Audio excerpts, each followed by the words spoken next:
حي على الفلاح.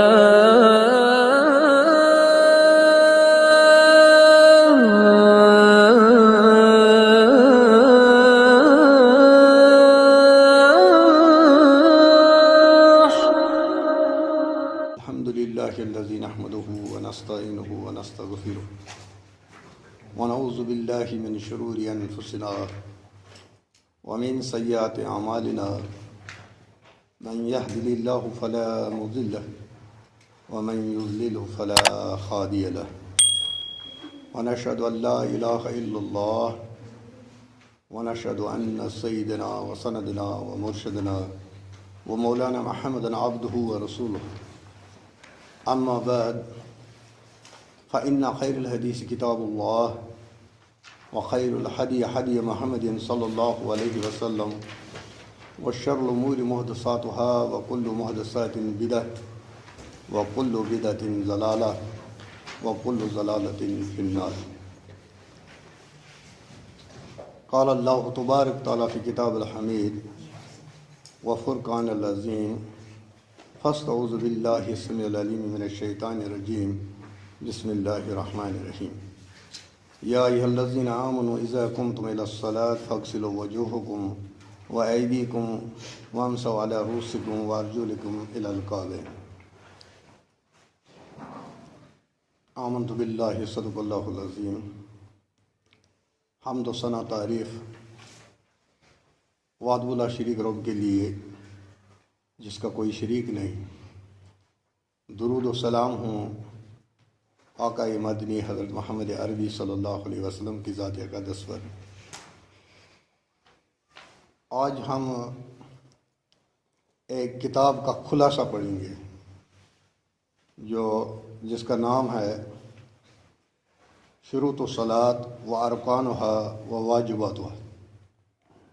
نماز کی جو شرائطیں ہیں اور اس کے ارکان رکن کتنے ہیں اور واجبات کتنے ہیں، اور اسی کے اندر نواقص الوضو بھی آئیں گے، وضو کے نواقص کیا کیا ہے. اس کتاب کو لکھنے والے ہیں شیخ الاسلام محمد بن عبد الوہاب بن سلیمان التمیمی رحمہ اللہ، جن کی عالم اسلام میں بہت اونچا مقام ہے. ان کی فضیلت کے لیے اتنا کافی ہے کہ کعبہ کے اندر جو 4 مصلے ہوتے تھے، 4 امام چڑھتے تھے، نماز پڑھاتے تھے. شافعی، مالکی، حنبلی اور حنفی، یعنی 4 جماعتیں ہوتی تھی وہاں پر. تو یہ فضیلت ان کے لیے کافی ہے کہ انہوں نے پوری امت کو ایک ہی مصلی پہ کھڑا کر دیا، یعنی ایک ہی امام چڑھتا ہوا، اب 4 نہیں چڑھتا. میں اپنی ایک بات بتاؤں ان کے بارے میں جو میرا نظریہ تھا آج سے 25 سال پہلے. اللہ رب العالمین حفاظت کرے. ان کے بارے میں بہت ساری دروس میں نے بد زبانی بھی کی ہے. اللہ رب العالمین معاف کرے، کیونکہ لا علمی تھی، پتہ نہیں تھا. جتنا انہوں نے کام کیا ہے توحید و سنت، کتاب و سنت کا، لگ بھگ ان 2 صدیوں کے اندر اتنا کام کسی نے نہیں کیا. کتاب و سنت کے معاملے میں یہ بہت سخت تھے. تو یہ 3 شخص ایسے تھے جنہوں نے کوشش کی تھی کہ اسلام کا نظام قائم کیا جائے. ان میں شاہ ولی اللہ محدث دہلوی رحمہ اللہ بھی ہیں، اور برصغیر کے ایک اور عالم دین مولانا مودودی رحمہ اللہ وہ بھی تھے. لیکن ان 3 میں سے ایک کامیاب ہو گیا، وہ ہیں محمد بن عبد الوہاب التمیمی رحمہ اللہ. کیونکہ ان کا جو منہج تھا یہ منہج سلف سے تعلق رکھتے تھے. یہ منہج سلف کی دعوت دیتے تھے. لازمی انسان کو اگر کامیابی چاہے دنیا اور آخرت کی تو اس کو منہج سلف کو کسی بھی حالت میں قبول کرنا. منہج سلف کس کو کہا جاتا ہے؟ یعنی جب ہم سلف کہیں، سلفی کہتے ہیں تو ہم ڈائریکٹ اپنے آپ کو منسوب کرتے ہیں صحابہ سے، وہ بہترین زمانہ ہے۔ تو یہ دوسرا درس ہے، لیکن یہ ضمناً میں نے تعمید میں بتا دیا۔ تو اس پر کتابیں، چھوٹی چھوٹی کتابیں انہوں نے، محمد بن عبد الوہاب رحمہ اللہ نے لکھی ہیں۔ ان کتابوں کے اندر سے ایک یہ بھی کتاب ہے نماز کی شرطیں اور نماز کے ارکان اور نماز کے واجبات۔ نماز کی شرائط جو ہیں وہ 9 ہیں، نماز کی شرائطیں جو ہیں 9 ہیں، اور نماز کے ارکان جو ہیں وہ 14 ہیں، اور واجبات جو ہیں نماز کے وہ 8 ہیں۔ شرط کے لیے یہ حکم ہے کہ اگر شرط چھوٹ جائے گی تو نماز باطل ہو جاتی ہے۔ شرائط میں سے، نماز کی شرائط میں سے کوئی بھی شرط اگر چھوٹ جاتی ہے نماز فاسد ہو جاتی ہے، نماز قبول نہیں ہوتی۔ اور اس کے بعد جو 14 ارکان ہیں، اگر نماز کا رکن چھوٹ جائے تو پھر بھی نماز فاسد ہو جاتی ہے، نماز مکمل نہیں ہوتی۔ اس کے بعد 8 جو واجبات ہیں اس میں، ان واجبات میں سے اگر کوئی چیز چھوٹ جاتی، کوئی بھی واجب چھوٹ جاتا ہے، جان بوجھ کر نہیں چھوڑنا ہے۔ اگر جان بوجھ کر چھوڑے گا تو پھر نماز باطل ہو جائے گی، لیکن اگر بھول سے ہو گیا، یاد نہیں رہا، بھول گیا، تو واجبات کے چھوٹنے پر سجدے سہو لازم آتا ہے، واجبات کے چھوٹنے پر سجدے سہو لازم آتا ہے۔ مجھے لگتا ہے جہاں تک میری نالج ہے کہ یہ چیزیں جب تک یاد نہ ہوں آدمی کو تو وہ نماز نہیں پڑھ سکتا۔ کیوں؟ کیونکہ اگر واجبات چھوٹ جائے پھر بھی سجدے سہو کر کے ہی نماز پوری ہوگی، نماز میں نقص ہو جائے گا۔ اور اگر شرائط اور ارکان میں سے کوئی چیز چھوٹ گئی تو پھر جب نماز ہی باطل ہوئی، 20 سال 25 سال ہم نماز پڑھتے رہیں، 40 سال ہماری عمر ہو جائے ہم نماز پڑھتے رہیں، لیکن ہماری نماز کا رکن چھوٹ گیا یا شرط چھوٹ گئی تو یقین نماز ہی نہیں ہے۔ 60 سال ہم نے نمازیں پڑھی لیکن نماز ہوئی ہی نہیں۔ تو اس میں پہلے ہم شروع کرتے ہیں شروط، شرط کی جمع ہے شروط، شرطیں۔ پہلی شرط ہے الاسلام، یعنی جو نماز پڑھے گا وہ مسلمان ہونا چاہیے۔ اس کے لیے دلیل شیخ الاسلام فرماتے ہیں والکافر عملہ مردود، کافر کی عمل جو ہے وہ مردود ہے۔ ولا تقبل صلاۃ الا من مسلم، وہ کافر سے نماز قبول نہیں کرتا الا صرف مسلمان سے ہی، یعنی پہلی شرط ہے مسلمان ہونا۔ آسان لفظوں میں پہلی شرط ہے نماز کے لیے مسلمان ہونا، یہ شرائط میں سے ہے۔ مسلمان ہوگا تو نماز قبول ہوگی، اگر مسلمان نہیں ہوگا تو وہ اگر نماز پڑھے گا اس کی نماز قبول نہیں ہوتی۔ اس کے لیے دلیل اللہ رب العالمین سورہ آل عمران کی آیت 85 میں فرماتے ہیں وَمَن يَتَّبِغْ غَيْرَ الْإِسْلَامِ دِينًا فَلَن يُقْبَلَ مِنْهُ وَهُوَ فِي الْآخِرَةِ مِنَ الْخَاسِرِينَ، جو اسلام کے علاوہ کوئی اور دین لے کر آئے، اسلام کے علاوہ کوئی اور دین لے کر آئے، فَلَن يُقْبَلَ مِنْهُ، وہ اس سے قبول نہیں ہوگا، اس سے وہ قبول نہیں ہوگا، اور آخرت میں وہ خسارہ اٹھانے والوں میں سے ہوگا۔ یعنی یہ دلیل ہے اس کے لیے کہ مسلمان سے ہی نماز کا مطالبہ ہے، مسلمان ہی نماز پڑھے گا اور مسلمان کی ہی نماز قبول ہوگی۔ اللہ رب العالمین نے فرمایا کہ اسلام کے بغیر مجھے کوئی بھی دین، کوئی بھی مذہب کوئی لے کر آئے گا وہ مجھے پسند نہیں ہے۔ یہ قبول ہی نہیں ہے. پسند ہونے کی ایک بات ہے، کوئی دین قبول ہی نہیں کیا جائے گا. تو دوسرے مقام پر اللہ رب العالمین نے فرمایا ما کان للمشرکین ان یعمروا مساجد اللہ. شعبہ نہیں دیتا مشرکین کو کہ وہ اللہ کی مساجد بنائیں یا اس میں نماز پڑھیں، مسجد بنائیں. ان کے لیے شعبہ نہیں دیتا مشرکین. شاہدین علی انفسہم بالکفر، کیونکہ انہوں نے اپنے آپ پر گواہی دی ہے کفر کی، یعنی وہ کافر ہیں. ان کے لیے شعبہ نہیں دیتا ہے. اس سے ایک مسئلہ اور بھی نکل جاتا ہے کہ اللہ کے قرآن سے یہ ثابت ہے کہ جب مسجد بناؤ گے تو کافر کا پیسہ نہیں لگانا چاہیے. نہیں لگے گا نا.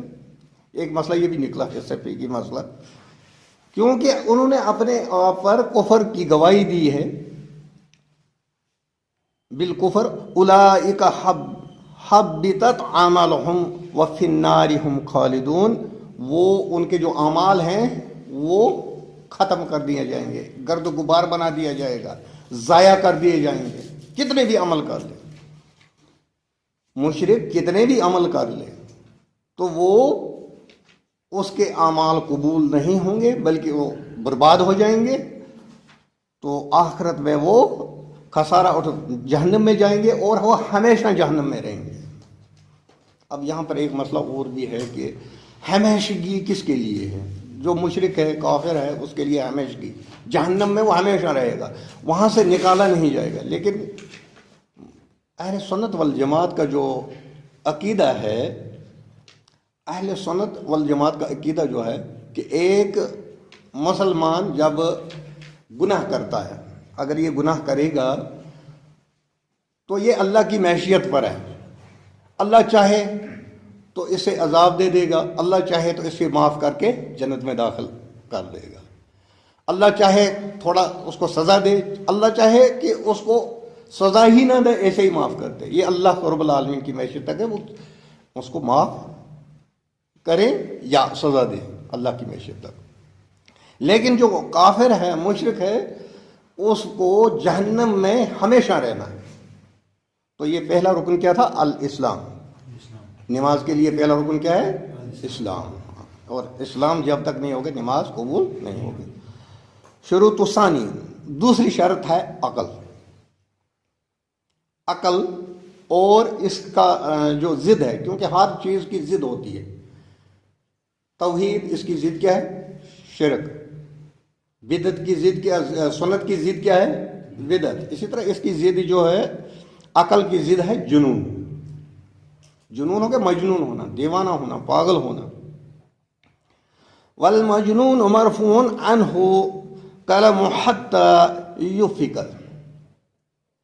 مجنون جو ہے وہ تب تک مرفوع القلم، مرفوع القلم یہ اس کو کہا جاتا ہے کہ اگر آدمی دیوانہ ہے، وہ کوئی گناہ کرتا ہے، اس کے نام اعمال میں وہ لکھا نہیں جائے گا.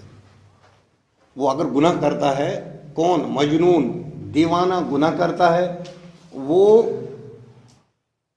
اس کا گناہ اس میں نہیں لکھا جائے گا. کس میں؟ اس کے نام اعمال میں نہیں لکھا جائے گا. تو اس کو کہتے ہیں مرفوع القلم. تب تک، یہ کب تک رہے گا؟ جب تک یہ جنون سے باہر آ جائے گا. صحت ٹھیک ہوگی تو پھر اس کا نام اعمال کھلے گا. صحت خراب ہوگی، یہ ہو گیا، پاگل ہو گیا، سمجھو نام اعمال بند، اس پر کچھ لکھا نہیں جائے گا. تو اس کے لیے دلیل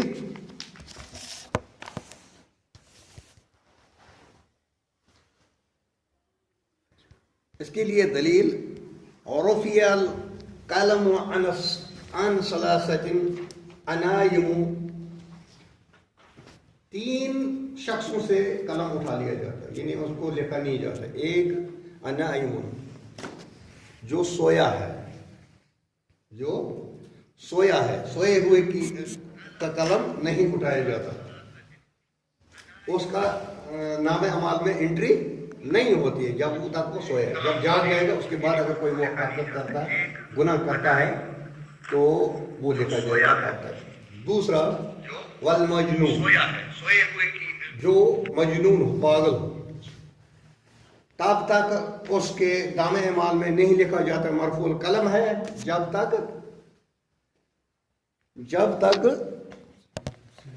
کہ وہ جنون سے باہر نہ آ جائے، وہ صحت یاب نہ ہو جائے، ٹھیک ہو گیا تو اس کی نامہ اعمال میں انٹری شروع ہو جائے گی۔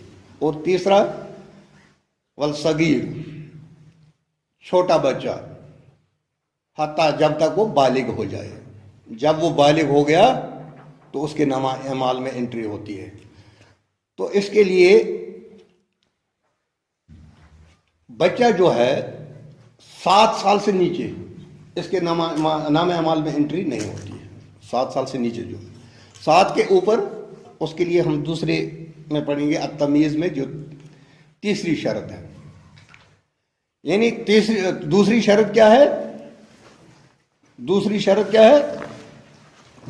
شرط ثانی العقل، عاقل ہونا۔ جو عقل والا ہوگا وہی نماز پڑھے گا، مجنون ہے اس کے لیے نماز نہیں ہے۔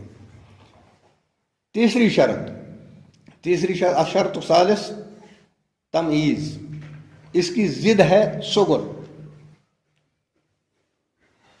تمیز اس کی ضد کیا ہے؟ صغر ہو گیا چھوٹا۔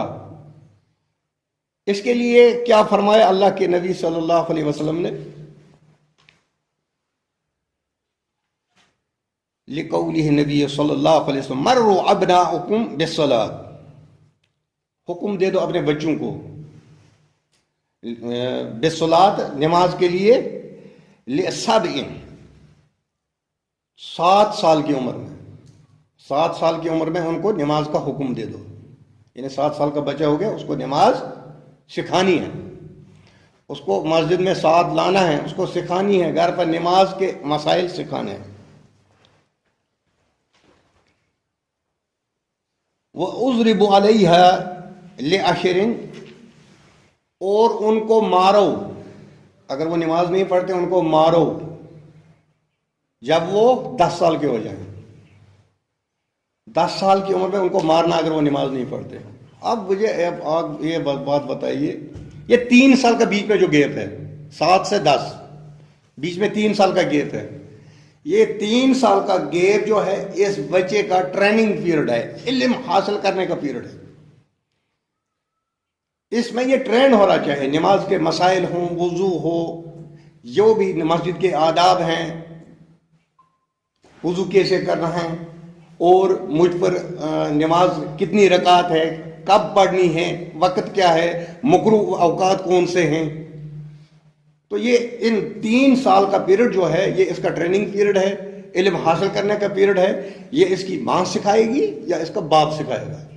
کیونکہ اس عمر میں سکول تو نہیں جاتے ہیں نا، اس عمر میں دارالعلوم میں اتنے چھوٹے بچے نہیں جاتے ہیں، کہیں جاتے بھی ہوں لیکن ایسی عمر میں ماں باپ ہی سکھاتے ہیں گھر میں نماز۔ کیونکہ جب وہ بروجی تعلیم سیکھنے جائے گا، وہاں تو آج کل کسی سکول میں یہ کوئی اللہ ماشاء اللہ جو اسلامی طرز پر سکول ہو اس میں سکھاتے ہیں، وہ بھی نہ ہونے کے برابر۔ اس لیے اب کس کی ذمہ داری ہے کہ ان 3 سال میں اس کی پرورش کرنا، اس کی تربیت کرنا، یہ ماں باپ کی ذمہ داری ہے۔ تو وہ 3 سال میں ٹرینڈ ہوگا جب وہ مسجد جائے گا، اور اگر وہ 10 سال کے بعد نماز نہیں پڑھتا ہے تو اس کو مارنا ہے۔ ایسا نہیں مارنا ہے کہ اس کے کوئی انگ ہی توڑ دو گے، ایسے نہیں مارنا، مارنا ہے اس کو ڈرانا ہے۔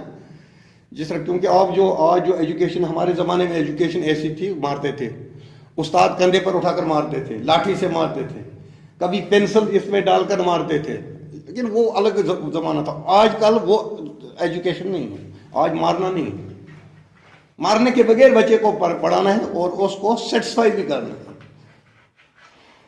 اور آج کمپٹیشن کا دور ہے، اور کم سے کم جب ایک آدمی اس زندگی اپنی گزارنے کے لیے اتنا علم اس کو سیکھنا لازمی ہے جس سے اس کو حرام اور حلال کے درمیان تمیز ہو جائے، یعنی یہ تمیز کر سکے حلال کیا ہے، حرام کیا ہے، جائز کیا ہے، ناجائز کیا ہے۔ اتنا علم ہر ایک کو سیکھنا، اور زیادہ بڑا عالم بننا، وہ اگر محلے میں 1-2 ہوں گے یا شہر میں 10-15 ہوں گے کافی ہے، لیکن اتنا علم سیکھنا جس سے حرام اور حلال کے درمیان تمیز ہو جائے، یہ لازمی ہے۔ اور خاص کر جب نماز پڑھنی ہے تو اس کے یہ شروط، وہ ارکان اور واجبات، ان کا علم ہونا لازمی ہے، ضروری ہے۔ تو اس کے بعد